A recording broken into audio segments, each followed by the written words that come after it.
this regard, all schools division superintendents and school heads are instructed to adhere to the guidelines on the implementation and management of this school year 2024-2025 itself. At ito po yung ating magiging modelo na ito po taon na ito.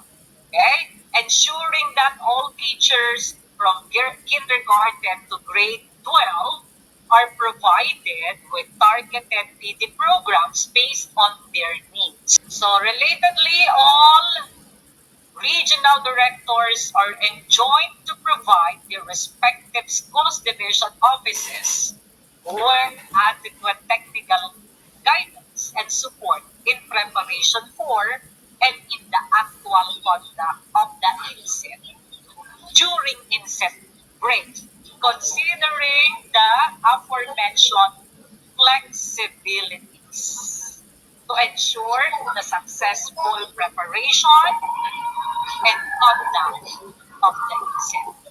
Item 6.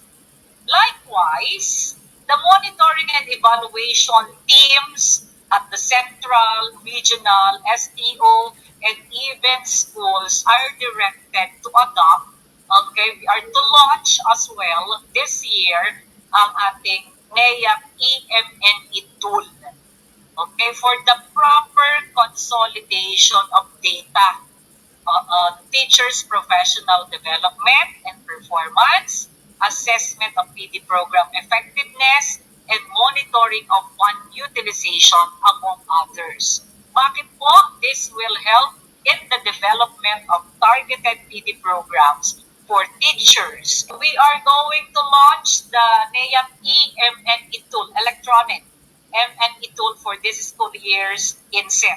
At ito na po yung aming magiging baseline. So we encourage all to please listen very carefully later, okay, on how to use this, because parang enrollment ng ating mga teachers, okay? Para bang parang botohan, no? Pag hindi ka maka-enroll dito, hindi namin malalaman kung paano namin din at the same time masusuportahan ang ating mga kaguruan in the forthcoming implementation of career progression. Alright? So, yun po, ganun kahalaga itong tool na to. Okay? So, we want to gather the right information from the teacher so that we can provide better support on how to support their career progression. Okay? Sige po.